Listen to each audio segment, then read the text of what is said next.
about AI in terms of market share, productivity hacks, and the latest tech breakthroughs.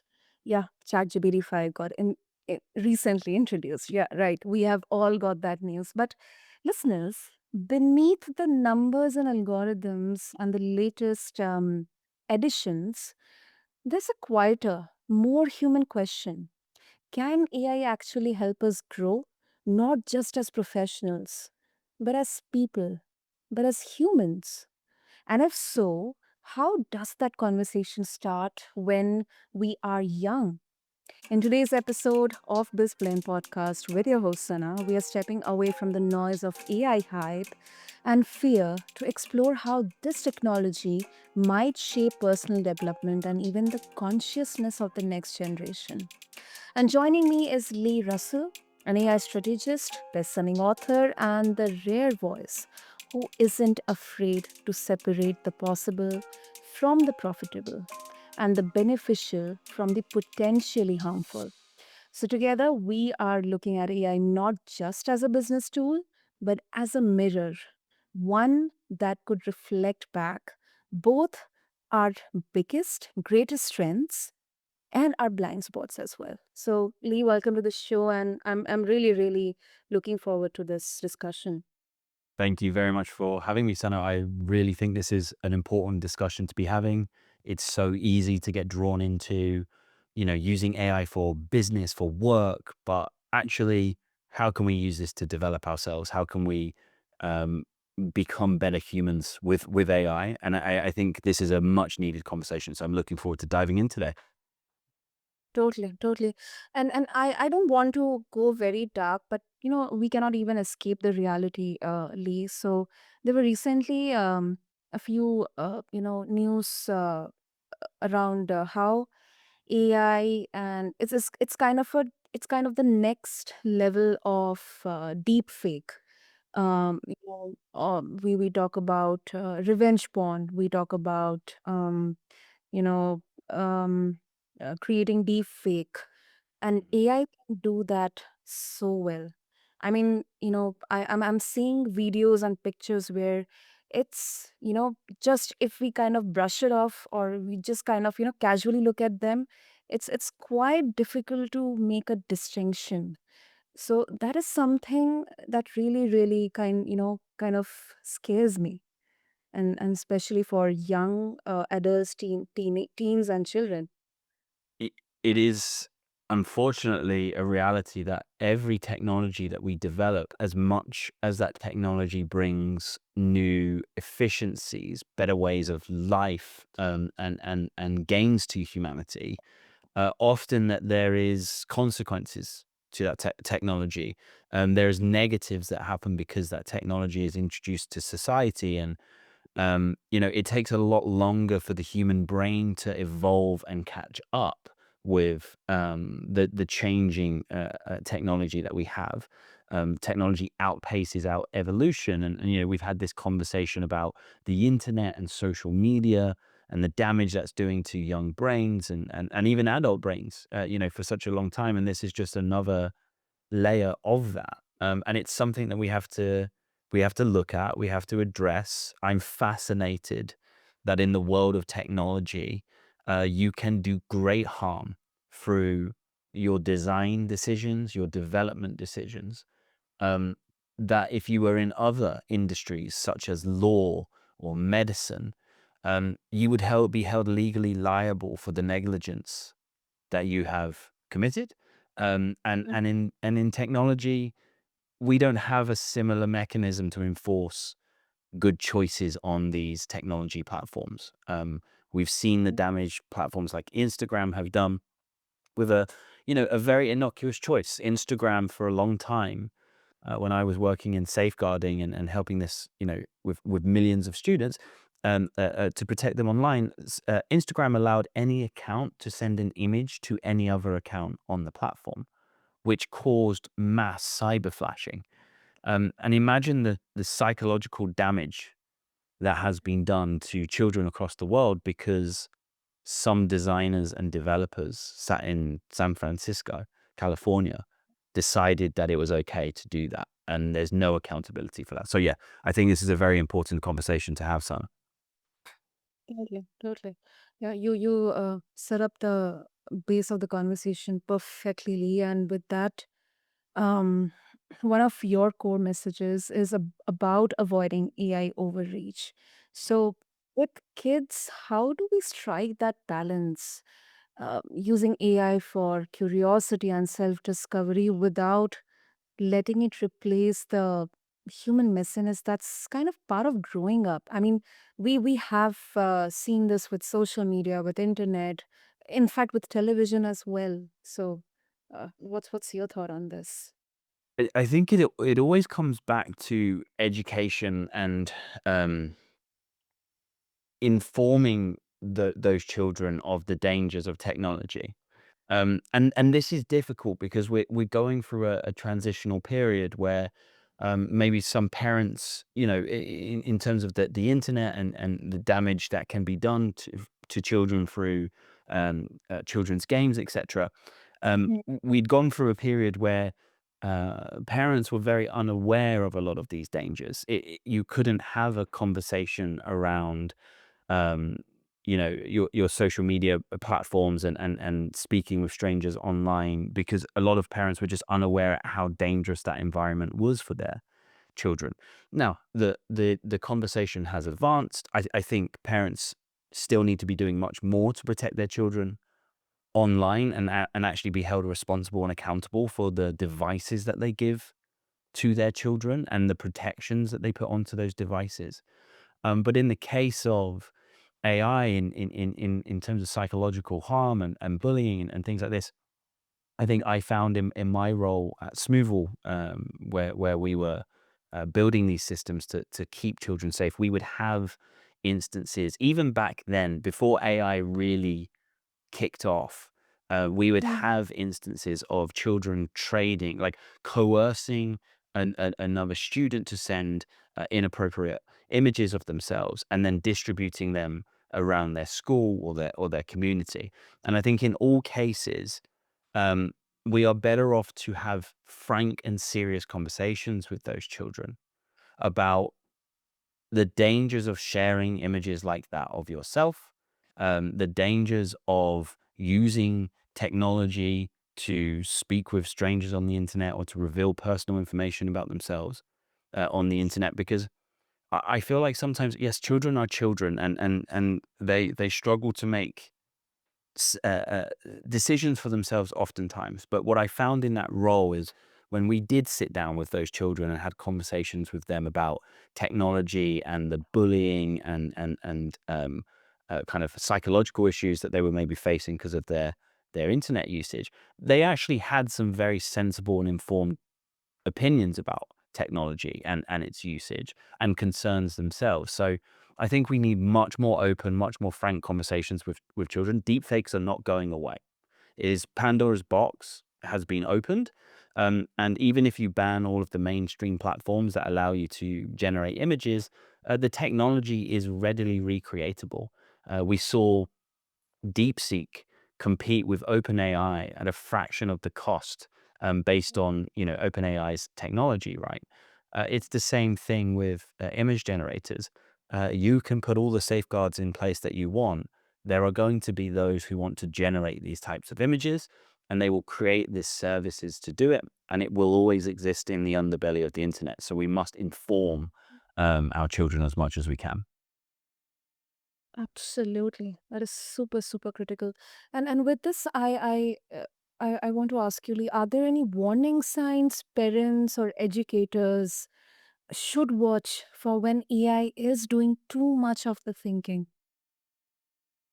So I think this is an interesting question of like how does education evolve in the face of AI, right? Mm. Um, Mhm. because children are very naturally curious. I remember when OpenAI's advanced mode came out, and you can open up the advanced voice mode, and you can turn on the video feature, and you can have GPT see what you're seeing and have a conversation about that. And it was Christmas, and I'd handed that to my nieces and nephews, and they were running around the house like, what is this? What is this, GBT? What is this? And they were fascinated. Like, they adopt technology so fast. They are digital natives in many senses of the word. And education will need to change because of this, because um, I don't think it's really valid anymore to have tests around information and fact-based learning, because you can use an AI to get 100% on that test with very, very little effort. I think we need to have a conversation around how, and this is hard, right? Because education moves at such a slow pace. It definitely doesn't keep up with the technology. How do you evolve your educational system so that, you know, we're preparing humans for a very different type of society that they'll be graduating into, where the jobs that they will be taking on will not necessarily be fact-based jobs. They will be managing systems of AI. They'll be being creative with AI and executing ideas with AI, managing AI, and integrating with AI. Um, how do we prepare humans for that world? And I think that's going to have to start with a frank discussion of, our education system is designed to produce factory workers. Well, that's not what we need anymore. We haven't needed it for a long time, in many parts of our economy. How do we evolve the education system so we don't get factory workers, we get critical thinkers and AI managers out of these systems? Yeah, I couldn't agree more with you, Lee. Couldn't agree more.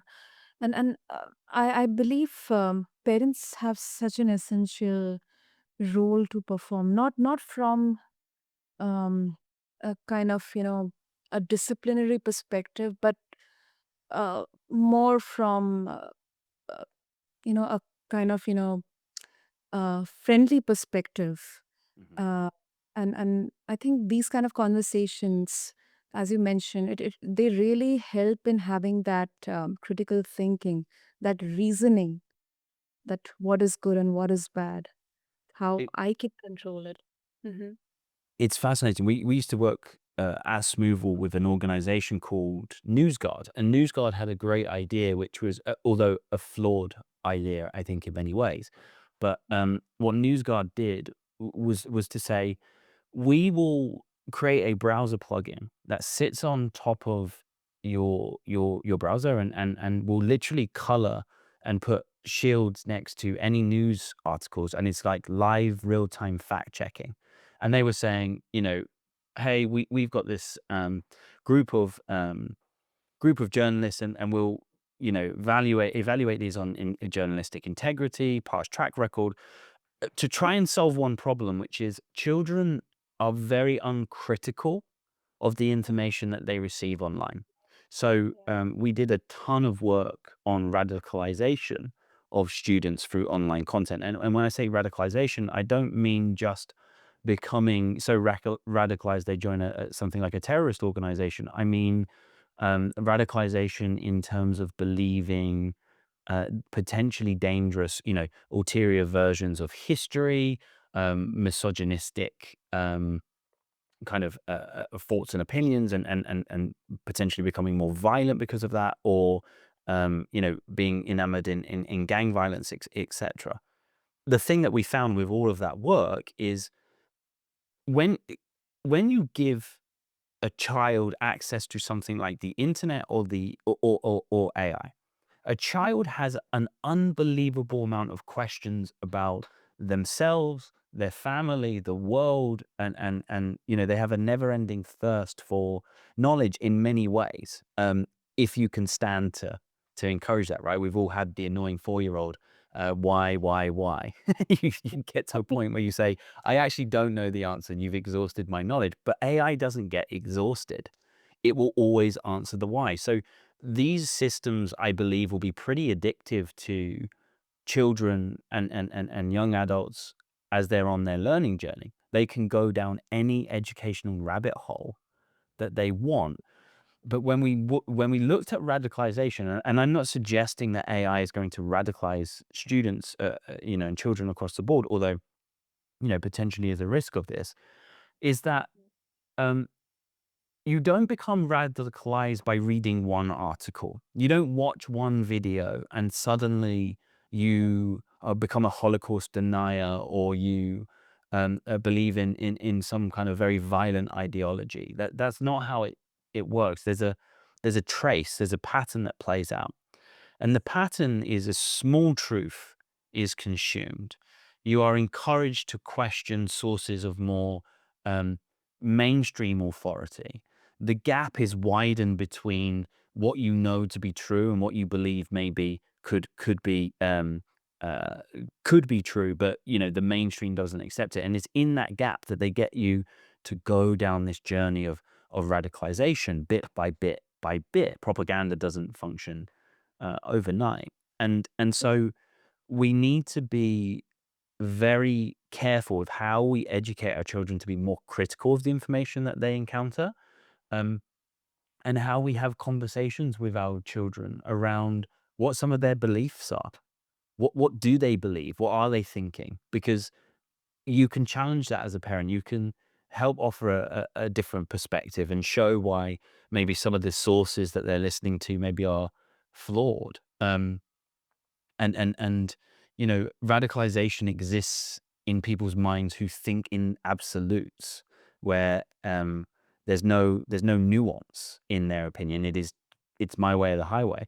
um Like, and in fact, you can introduce doubt and questioning back into your child's mind if they're starting to consume concerning content, but you have to have the conversation with them in the first place. mm, mm, yeah, definitely, definitely. And Lee, yeah, yeah, go ahead, go ahead. I was just gonna say, it's often it is often in the shadows that these harms kind of grow for our children, um, because they seek this information out. And this is why I'm so concerned around the Online Safety Act in the UK, which is recently being deployed, which it bans, not safe for work content that is not meant to be consumed by under 18s. Now that seems like a good, right? Okay, we Yeah. we ban the adult content and Mm. we protect children. The issue with that is children are inherently game players. Yeah. They are so incredibly well equipped to get around the system. Any child over the age of 11 can configure a VPN and get around any national block on adult content we want. Yeah. That's not even the issue. The issue becomes the information that they are so thirsty for has been swept up in this regulation, where we've got body dysmorphia websites that are now hidden away from those students' sexuality websites, and a whole host of suicide helplines, etc., etc. Um, Mhm. and so the sources of information that are left on the internet are not the reputable sources that are adhering to the law. It is the unreputable sources that are operated by entities who do not care about the harm that they do, who are in countries that do not regulate in this way. And the internet is inherently a worldwide forum, right? Um, Yeah. and we did a lot of work with. There's something horrible on the internet called bones challenges, and this is an eating disorder challenge that many young women encounter as they grow up. And it's the idea is, starve yourself to the point where you can start to see bones, and let's have a competition with each other to see Yeah. how skinny can we get. Well, if you're now suffering from body dysmorphia issues, which an increasing amount of young women are online, um, the Online Safety Act has probably removed an awful lot of safe and actually useful information out of the hands of those children. What is left is the forums of those children themselves, encouraging each other to starve each other, and to compete in this game of self harm. Because those forums were never run from the UK. They're run from Southeast Asia or other jurisdictions that do not have the kind of law enforcement capabilities that the UK has. And I think this is a big threat. You're going to see this across Europe, where they're going to try to regulate the internet more and more and more. And in doing so, I believe the outcome is that they will drive more children into more harmful content more easily. So are you saying Lee, that banning or just, putting an end to everything is not the solution? If we could Mhm. ban adult content and these kind of sites, the body dysmorphia sites, the suicide encouragement sites, that, there is a very dark world out there. And, in my career at Smoothwall, I had to see things that I wish I could unsee. Mhm. And it's not hard to access and find this content. If it was possible to ban outright and make it impossible to access on the internet with an ironclad guarantee, I would be all in favor of these types of legislations, Mhm. where, um, yes, we can protect children in this way. The issue is that is a technical impossibility. It would require legislation to be enforced equally across the whole world. And as soon as you have one server somewhere that does not adhere to the regulations, you have a way around the regulations. And so all you do is you actually create many bad outcomes in society. The Online Safety Act in the UK, Mhm. I will put money on causing more children harm because they will access pornography, and body image content in on sites that do not adhere to the regulation, which inherently are already hosting more harmful content than the mainstream sites that are now adhering to this regulation, who are already heavily scrutinized. So we push these children into areas of the internet that the sun does not reach and that the predators um, hunt on, and we will cause them harm in this way. And we're also going to create giant cybersecurity, what's called a honeypot, sources of information that's incredibly valuable to nefarious actors on the internet. Right now in the UK, if you are silly enough to do this, you are putting your personal ID with your face in to adult websites, which now links your ID with anything that you consume online. If I am a hacker, if I am someone who wants to commit fraud or extort money out of someone, if I can get hold of that data, I have an incredible tool to get you to transfer me money, give me bank accounts, give me further ID, and blackmail you. Um, and these hacks happen every day at mass scale. You've Yes. only got to look at the amount of credit card information and payment information, user accounts and passwords that are stolen on a daily basis. So I think this is a very dangerous path that we're on. Yeah, yeah, of course. And I think let's not take this as, whether AI is good or bad. Hmm.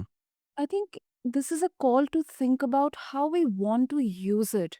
Especially for the youngest among us, um, AI could be a mirror or a map or maybe a magnifying glass, but like any tool, just like computer or social media or internet, for the fact it's only as wise as the hands and minds guide it. So, Lee, before we wrap up this critical conversation, if our listeners they would like to connect with you, what would be the easiest way?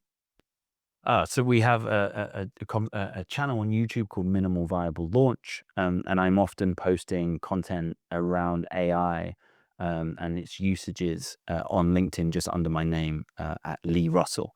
So follow me and connect on me there, and you can get more of this content.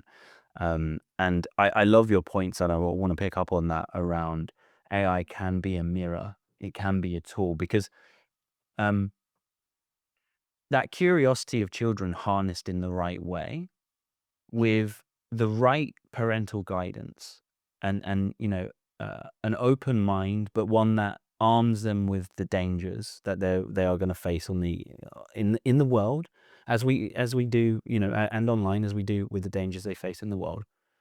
will be an incredible learning tool. Like, I wish I had AI as a child. I wish, because my God, my educational journey would have exploded. It wasn't until I was 18 did I really fall in love with education, when I went into university and got that bug. Before, I kind of always struggled with education. Now, I think that the cool thing is you could have totally personalized learning journeys for every child on the planet. That is a great opportunity. There is also dangers with this, and we have to address that head on. And I'm not saying shy away from using AI with your children. It is going to be a fact of life and a reality of their life. We got to teach them how to use the tool in a way like how we teach them to use the oven or the hob, or whatever. There are dangers involved in that tool, and we must educate them on those dangers very quickly so that they can safely use the tool. Totally, totally. What a brilliant conclusion to this conversation, Lee. Thank you. Thank you so much for grounding this conversation in reality while also keeping space for possibilities as well. Thank you. This was amazing. My pleasure, Sana. It's always great to speak to you about these topics, and I hope we can do many more in the future. Totally. Absolutely. And to all the listeners out there, the real question is this: are we willing to design AI with the same intentionality we hope to see in the next generation? Because if we don't, the algorithm might just decide for us and for our kids as well. With this, I conclude this episode of BizBlend. And to connect with Lee, just follow the show notes along with this episode on your favorite podcast platform. Thank you.